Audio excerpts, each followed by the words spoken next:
بالتوبة والإنابة وبين رجوعه بجسمه إلى التراب الذي خرج منه. لذلك الله سبحانه وتعالى دلنا على الهداية ودلنا على سبل الوقاية من الوقوع في نار جهنم يوم القيامة بسبب أخطاء ارتكبناها ولم نتراجع عنها وما تبنى منها.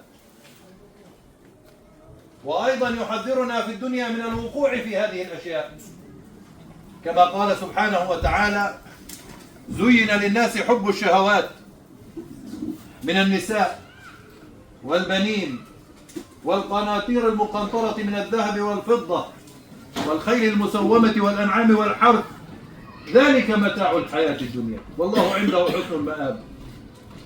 زين للناس حب الشهوات، هذه الشهوات تبقى معك فقط في الدنيا، فإذا خرجت من الدنيا بقيت هي في الدنيا وأنت تخرج. النساء تبقى في الدنيا وهذا ما زين للناس، حب النساء. زين للناس حب الشهوات من النساء. الناس تموت والنساء تبقى، أنت تموت والولد يبقى، أنت تموت وقناطير الذهب والفضة تبقى والخيل المسومة تبقى وكله يبقى. وحذرنا الله سبحانه وتعالى من الركون إلى هذه الأمور لأنها شهوات منفصلة إلى اثنين: النساء منها الحلال ومنها الحرام، منها من تتزوجها بالحلال ومنها إن أردت الرغبة والشهوة في الحرام فهي في الحرام. فالنساء تنقسم إلى قسمين: قسم تمشي معها وتسير معها في الحلال وأخرى تسير معها في الحرام، فحذرك من هذه وتلك. أما الحرام فالابتعاد عنها، وأما الحلال فعدم التثبت فيها في الدنيا، لا تأخذك عن طاعة الله، لا تشغلك عن الله، لا يشغلك شيء من هذه الشهوات عن الله سبحانه وتعالى. فإذا جاءك الموت كنت ذاكرا لا غافلا. ومن هنا يتبين أن هذه الزينة كلها إنما هي رغبة للإنسان في هذه الحياة ثم يتركها ويروح. وجعل الله سبحانه وتعالى في هذه الدنيا بلايا تشغله أحيانا عن هذه الشهوات. شوف إنسان مديون بالليل يعرفش ينام، يفكر. بالنهار يصحى يمشي بالشارع، لا يفكر بالنساء، لا يفكر بالبنين، لا يفكر بالقناطير المقنطرة من الذهب والفضة ولا بالخيل. بماذا يفكر؟ يفكر فقط في الزيت. ابتلاه الله سبحانه وتعالى ليعيده إليه فانشغل بفكرة الدين عن الله. الله سبحانه وتعالى يبتلي الإنسان بحبيب له فيمرض أو يموت فينشغل بالموت أو المرض عن الله سبحانه وتعالى.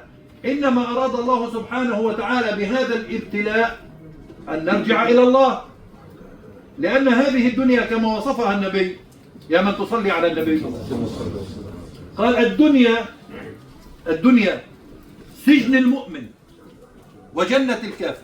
الدنيا سجن المؤمن وجنة الكافر. واحد يهودي كافر في مصر أو في العراق بيشتغل زيات، كل ملابسه ملطخة بالزيت والوسخ، وإيش بيسوي؟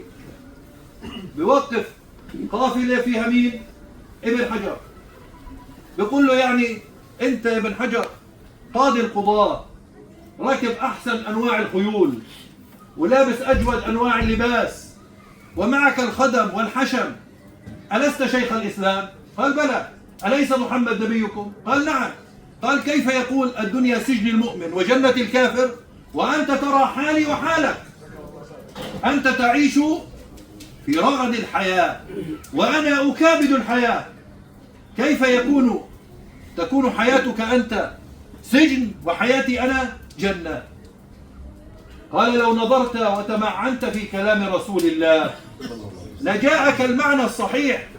إنما أنا محبوس ومسجون عن نعيم ينتظرني، أما أنت في جنة لما ينتظرك من العذاب. فالكافر في جنة لأنه لم يذهب إلى العذاب بعدا وأنا في السجن مع كل هذه الرفاهية لأني محبوس عن الوصول إلى النعيم الحقيقي الذي لا موت بعده. فقال والله هذا دين يجب أن يتبع، هذا دين يجب. إذا فهمنا كلام النبي صلى الله عليه وسلم على النحو الذي أراده النبي عليه الصلاة والسلام عشنا بنعيم الدنيا قبل الآخرة. الدنيا هذه دار أكدار، دار ابتلاءات لا راحة فيها. واللي بيقول لك أنا والله فيش عندي مشاكل كذاب أو مجنون. المجنون فيش عنده مشاكل. تمسك واحد مجنون إيش مشاكله؟ فيش مشاكل. والعاقل موهوم أو مجنون مستحيل. كل واحد فينا عنده حمل أثقل من راسه. كلنا نعيش بأكدار، كلنا في هذه الدار لا نعيش بنعيم. كل واحد فينا هين بلوته أكبر من الثاني، بقول الحمد لله اللي قسم لي هذا ولم يقسم لي هذا. الثاني بيقول نفس الكلام. ولو اطلعتم على الغيب لاخترتم الواقع. كل واحد فيه من البلايا ما يكفيه، والناس ربنا سترها بستره. أنا بعرفش إيش عندك. ليش؟ لأنه ربنا سترك عني وعن عيني وعن قلبي أن أرى ما فيك من هموم وغموم. أما الهموم والغموم فكلنا يعيشها. متى يرتاح الإنسان من هذه الغموم؟ بالموت إن كان صالحا. لأن هذا القبر كما وصفه النبي، يا من تصلي على رسول الله، روضة من رياض الجنة للطائعين. اللهم اجعلنا منهم يا رب، وفقيدنا والمسلمين أحياء وأمواتا. هذا القبر روضة من رياض. أول ما تدخل فيه بيبدأ النعيم. الذي خلق الموت الذي فيه الحياة، الموت والحياة، ليبلوكم أيكم أحسن عملا. يبتليك ليرى ما فيك، يتعرف عليك عندما تتعرف إليه. بتعرفك إليه يتعرف عليك. كيف أنت في الشدة؟ هل تلجأ إلى الله؟ شوف واحد بيكون غني ربنا بيفكره، بتشوفه في المسجد ساجد سجود طويل. يا رب أخذت مالي تفضحنيش في الديون. يعني بديش مال بس بديش انفضح بين الناس يقولوا بكرة نصاب أكل أموال الناس. بتشوفه يوم يوم في المسجد، ربنا بيرفع عنه البلاء كأنه فيش عهد بينه وبين ربنا سبحانه وتعالى. بيموت له ولد بتشوفه يوم يوم في الجامع، ويوم يوم بيسأل المشايخ وإيش أخبار القبور وإيش قال النبي وماذا قال الله سبحانه وتعالى. بس تروح هاي الغمامة شوي عنه بيرجع كأنه فيش عهد بينه وبين ربنا سبحانه وتعالى. فلما نجاكم إلى البر أعرضتم وكان الإنسان كفورا. هذه الدنيا قلنا أنها دار نكد وهم. أنا بدي أنهي وأجمل درسي بقصة بعد أن أسمع الصلاة على رسول الله. أنا يمكن حكيتها أكثر من مرة الأسبوع بس بدي أعيدها كمان مرة. في امرأة اسمها أم سليم، زوجها مالك ابن النضر أخو أنس بن النضر اللي تأخر عن معركة بدر واستشهد في أحد. مالك ابن النضر هذا كان كافر مشرك، وكان متزوج أم سليم. لما دخل الإسلام بقي على شركه، لأنه لما دخل الإسلام صار في أحكام ممنوع المسلم أن تتزوج من كافر، والعكس ممنوع. فكانت امرأة تحته. يعني إيش تحته؟ يعني تحت عصمته. مرات تسمع تحته فكر تحته يعني تحت عصمته، بعصمته تعيش. فكانت تمسك أنس لما ولد أيام يومين عمره، تقول له يا ولد قل لا إله إلا الله، يا ولد قل محمد رسول الله. تحكي مع ولد رضيع عمره يومين. فنظر إليها وقال لا تفسدي علي ولدي، خربيش الولد. قالت إنما صلاحه بقوله لا إله إلا الله محمد رسول الله. قال وأنا أتوعد، أنا بدي أطلع على سفر، وكان بين قبيلته قبيلة بني النضر وغيرها قبيلة ثانية كان في مشكلة دم وثأر. قال أنا أتوعد إن عدت وسمعت هذا الكلام يقال لابني. فهو طالع، واحد من القبيلة الثانية قضى عليه قتله. أم سليم مكثت مع ابنها فترة، وبعد فترة طلبها للزواج أبو طلحة الأنصاري. صليتوا على النبي. لما طلبها للزواج قالت له مثلك لا يرد، يا كريم الأخلاق، يا كريم اليد، يا كريم العشرة والعشيرة، معروف عيلتك، معروف انت كيف بين الناس، إلا أن الله قد حرم علي الزواج منك لأنك مشرك والعياذ بالله. فإن أسلمت فهذا مهرك، لا بدي دار ولا بدي ذهب ولا سيارة ولا مش عارف ايش ولا ثلاجه، بديش شيء. ايش بدك؟ بدي اسلامك. اغلى مهر لحديت اليوم في الاسلام هو اول مهر فرض بهذه الطريقه من ام سليم ام انس بن مالك اللي كان خادم النبي عليه الصلاه والسلام طويلا. فنظر اليها مش عاجبه كلامها، لا يروق له، مش عاجبه. فقالت له يا ابا طلحه لعل كلامي لا يعنيك، مش عاجبك. قالت له يا ابا طلحه اتعبد حجرا تضربه بالقدوم، ماخذ هالشكوش وزميل تنحت في حجر، في اله بنضرب بشكوش وزميل؟ اين عقلك؟ تعبد ما تنحت. والله كلامها في منطق. قالت له أرأيت ذلك الإله من الخشب أتأخذه من الشجرة ترسله إلى النجار فينشره في المنشار، إله ينشر في المنشار ثم تجعل له هيئة وتسجد له؟ أين عقلك؟ والله كلامها منطق ولا مش منطق؟ في إله تعبده تضربه أنت بالشاكوش والزميل؟ إله عاجز عن أنه يدافع عن نفسه؟ إله بنشروه بالمنشار؟ وين العقل؟ خرج من عندها وهو مش راضي، وهو في الطريق دور كلامها في راسه، قال والله إن في كلامها لا شيء من المنطق. فرجع إليها وقال وأنا أشهد أن لا إله إلا الله وأن محمد رسول الله. قالت هذا العهد الذي بيني وبينك أن هذا هو مهري. فلما تزوجها أنجب منها ولد، وهذا الولد كان أحب إلى أبي طلحة من كل الدنيا، لأنه هذا الولد انولد وهو مسلم فكان يحبه حب شديد. الولد بيجي 4-5 سنوات مرض، وكان أبو طلحة تاجر بيطلع الصبح بيرجع بالليل. فبيوم اشتد عليه المرض، طلب منها تعتني به بشدة، فاعتنت به بشدة فعلا. ذهب فمات الولد. شوف صلي على النبي واسمع كيف المرأة تتعامل مع قضية الموت. فلما مات غسلته وطيبته وكفنته وبجانب فراشها وضعته. شوف، فدخل عليها بالليل زوجها قال كيف الولد؟ قالت لم أره في ليلة من الليالي سكن كسكونه هذه الليلة، ساكن هادي على الآخر، لأنه المسلمين حرام يكذبوا، وهي قالت شيء فيه من الصدق ما كذبته. هو ساكن لا يتحرك، ميت نايم ساكن. صليتوا على النبي. فوضعت له العشاء ثم اغتسلت وتهيأت له فأصابها. شوف المرأة، صليتوا على النبي، فأصاب منها ما يصيب الرجل من المرأة. ثم قالت له يا أبا طلحة أرأيت عارية أعطيناها لجارنا، يعني طلب منا شغلة أعطينا إياها، لو طلبنا العارية أكان يعطينا إياها؟ قال طب لو كانت العارية عندنا أن نعطيها لجارنا، إحنا تدينا منه شيء رجعناه، طلبوا نعطيه. قال قالت عن طيب نفس، يعني أنا مثلا ديت من واحد 1000 شيكل، لما رجعهم عن طيب نفس ولا بخباثة؟ قال لا، عن طيب نفس. قالت العارية التي أعطانا الله إياها طلبها وأخذها.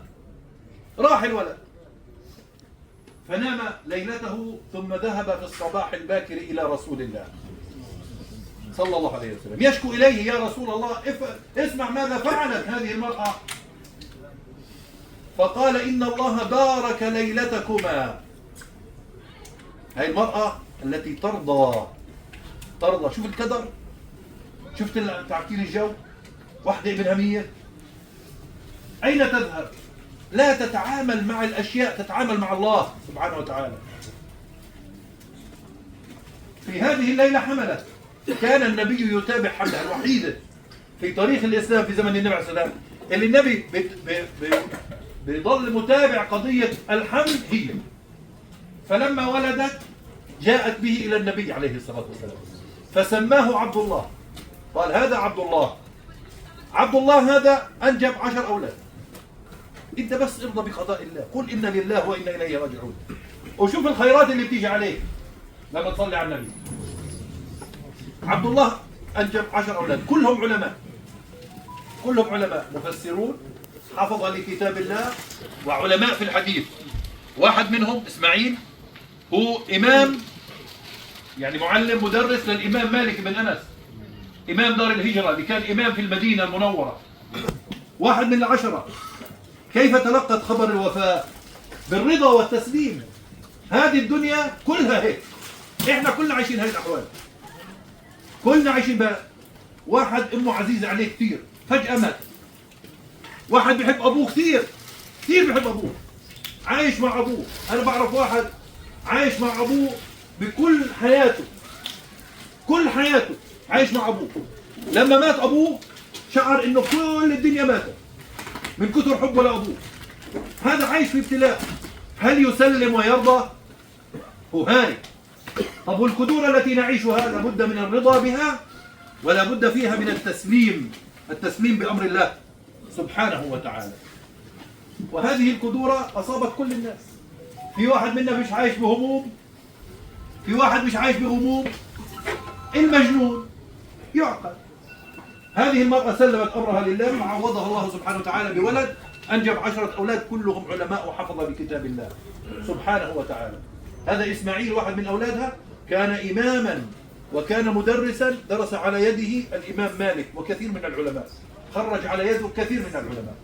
فلما تسمع كل نفس ذائقة الموت بدك تعرف إنه هاي القدورة تمحو كثير من السيئات إذا تقبلتها بالرضا والتسليم. إحنا الآن في حالة وفاة، لابد أن نرجع إلى كتاب الله. ماذا يقول الله سبحانه وتعالى في هذه الحالة؟ ونقول كما أمرنا أن نقول: ولنبلونكم بشيء من الخوف والجوع ونقص من الأموال والأنفس والثمرات وبشر الصابرين الذين إذا أصابتهم مصيبة قالوا إنا لله وإنا إليه راجعون أولئك عليهم صلوات من ربهم ورحمة وأولئك هم المهتدون. سلم أمرك لله. حتى مشاكلك اللي عندك لازم ترجعك إلى الله بقلب متوجه إلى الله. البوصلة تبعد القلب إلى أين؟ إلى الله. كل نفس إيه؟ وإنما توفون أجوركم يوم القيامة. أجمل الأنوار أن تأتي إلى الرب الغفار بشفاعة النبي المختار فيدخلك الجنة ويبعدك عن النار. يدخلك الله الجنة ويبعدك عن النار. كل نفس ذائقة الموت وإنما توفون أجوركم يوم القيامة. فمن زحزح عن النار ويزحزحنا جميعا عن النار والمسلمين أجمعين يا رب وأدخل الجنة. الله يا رب يدخلنا جميعا الجنة، كل المسلمين الجنة. فقط هذا الفوز الحقيقي. أما فقيدنا الذي افتقدناه بين أيدينا لا نملك له إلا أن نعطيه هدية، وهدية الأحياء للأموات هو الدعاء وقراءة سورة الفاتحة. اللهم اغفر له وارحمه وعافه وارحمه. اللهم أكرم نزله وثبته عند السؤال يا رب العالمين. اللهم إن كان مؤمنا فزد في حسناته وإن كان مسيئا فتجاوز عن سيئاته واجعل قبره روضة من رياض الجنة واغسله بالماء والثلج والبرد ونقيه من الذنوب والخطايا كما ينقى الثوب الأبيض من الدنس إلى روحه وأرواح أموات المسلمين لهم منا ثواب سورة الفاتحة.